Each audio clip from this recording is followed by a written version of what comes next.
দর্শক, আন্তর্জাতিক অপরাধ ট্রাইব্যুনালে আছেন সহকর্মী নাবিল জাহাঙ্গীর। সরাসরি চলে যাচ্ছে সেখানে। নাবিল, নিশ্চয় শুনতে পাচ্ছেন। রায়ের দিন ঘোষণাকে কেন্দ্র করে আদালতের অগ্রগতির কি খবর আছে আপনার কাছে, আমাদের জানাবেন।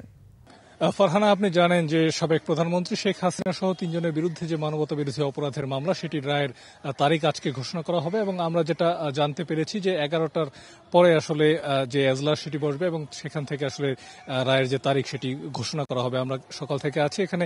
নিরাপত্তা কিন্তু বেশ জোরদার করা হয়েছে এবং আপনি জানেন যে শেখ হাসিনা সহ ৩ জনের বিরুদ্ধে যে এই মানবতা বিরোধী অপরাধের মামলা, সেখানে 5টি সুনির্দিষ্ট অভিযোগ আনা হয়েছে। সেখানে রয়েছে উস্কানিমূলক বক্তব্য প্রদান, লেথাল ওয়েপেন ব্যবহারের নির্দেশনা, আশুলিয়ায় যে লাশ পোড়ানোর ঘটনা, আবু সাইদকে হত্যা, এইরকম 5টি অভিযোগ আনা হয়েছে এবং সেখানে কিন্তু আমরা দেখেছি যে প্রসিকিউশনের পক্ষ থেকে ভিডিও, অডিও এবং 54 জনকে সাক্ষ্য হিসেবে কিন্তু এখানে হাজির করা হয়েছে এবং রাজসাক্ষী হিসেবে আব্দুল্লাহ আল মামুন তিনিও কিন্তু সাক্ষী দিয়েছেন এবং প্রসিকিউশন কিন্তু সর্বোচ্চ যে শাস্তি সেটি তারা আসলে দাবি করেছেন এবং এই যে মামলা সেটি সর্বোচ্চ শাস্তির যে বিধান সেখানে কিন্তু আসলে মৃত্যুদণ্ড রয়েছে। অন্যদিকে চৌধুরী আব্দুল্লাহ আল মামুন তিনি যেহেতু রাজসাক্ষী হয়েছেন, তার বিষয়ে আসলে ট্রাইব্যুনাল কি সিদ্ধান্ত নেবে সেটিও জানতে কিন্তু আসলে আমাদেরকে অপেক্ষা করতে হচ্ছে এবং আজকে কিন্তু ট্রাইব্যুনাল সেই দিনটি জানাবেন যেখানে যেদিন আসলে সব বিষয়ে আসলে খোলাসা হবে। আমরা জানতে পারবো যে এই যে মামলা সেটি রায় কি হচ্ছে এবং এই জুলাই আগস্টের যারা শহীদ রয়েছেন তারা আসলে